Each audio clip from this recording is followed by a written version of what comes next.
저희는 수석대변인 이동영입니다. 오늘 오전 현안 브리핑으로 택배 총파업 관련한 브리핑을 한 가지 하고요. 그 다음에 두 번째, 최근 경총에서 50인 미만 사업장 관련한 주 52시간제 연기 요구 관련한 브리핑 드리도록 하겠습니다. 노동 현안 관련한 두 가지 브리핑이 오전 현안 브리핑 되겠습니다. 첫 번째 브리핑 하겠습니다. 택배 총파업, 택배비 인상분은 택배 노동자 과로사 방지 대책에만 사용되어야 합니다. 택배 기사 과로사 문제를 둘러싼 정부와 택배 노사 간 사회적 합의가 어제 파행으로 끝나면서 택배 노조가 오늘부터 무기한 총파업을 선언했습니다. 저 지금 집에 가면 새벽 5시예요. 밥 먹고 씻고 바로 터미널에 가면 한숨 못 자고 또 분류 작업을 해야 돼요. 어제는 집에 새벽 2시에 도착했고 오늘은 새벽 5시에 도착해요. 저 너무 힘들어요. 작년 10월 과로사로 숨진 CJ 대한통운 30대 택배 노동자 고 김정원 씨가 생전에 동료에게 보냈던 문자 내용입니다. 동료에게 보냈던 마지막 문자는 우리 사회에 던진 처절한 고발장이었습니다.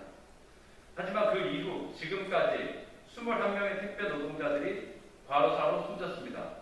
택배 노동자들의 과로사가 반복되고 있지만 정부나 기업은 코로나 시대 필수 노동자라는 허울 좋은 이름만 붙여놓고 그에 걸맞는 대책과 노동 개선 대책은 제대로 이루어지지 않고 있습니다.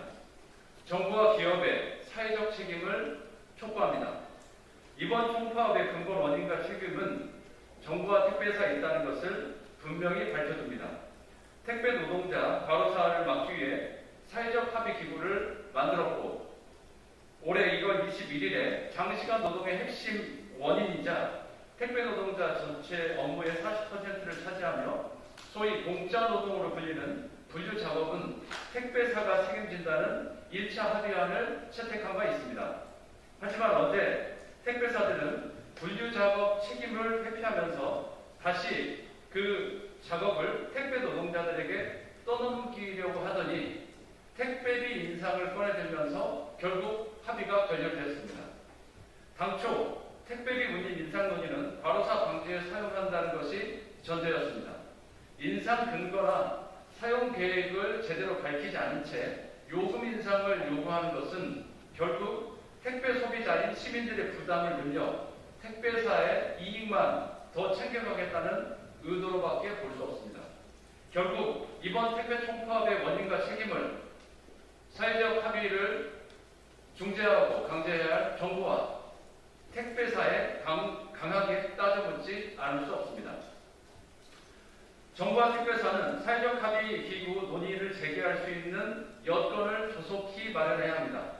과로사 방지를 전제로 한 택배비 인상, 노동시간 단축 방안, 택배 산업 내 불공정 거래 개선 방안 등에 대해 이해 당사자들의 공감과 합의를 이끌어내기 위해 전향적이고 적극적으로 나설 것을 강력히 촉구합니다.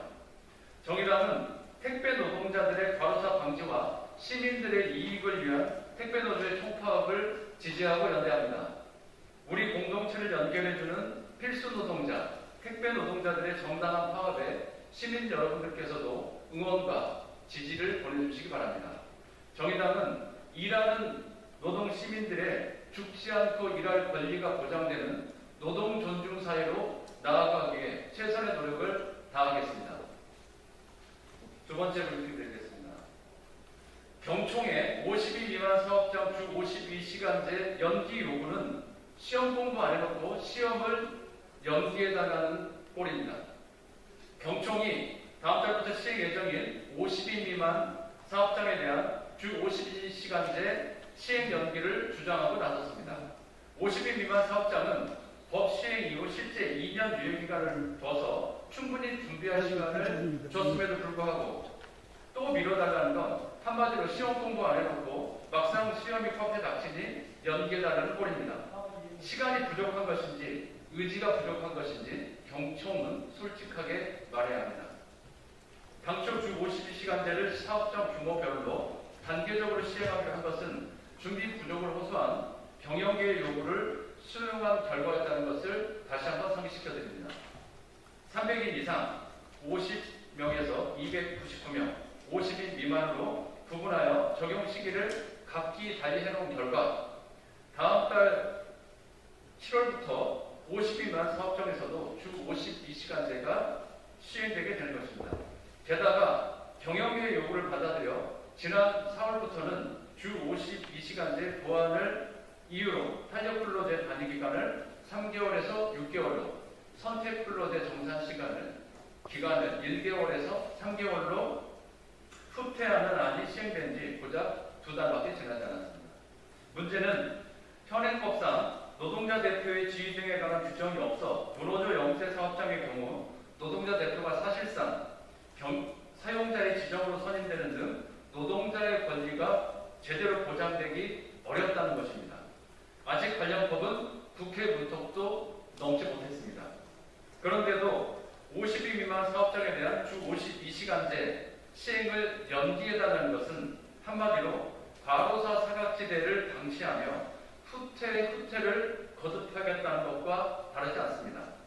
지금 정부와 국회가 해야 할 일은 경영계의 무리한 요구를 받아들일 것이 아니라 현재 계류 중인 탄력 근로제 관련한 노동자 대표제도 법안을 조속히 통과시키는 것입니다. 또한 포스트 코로나에 대비하고 세계 최장시간 노동 국가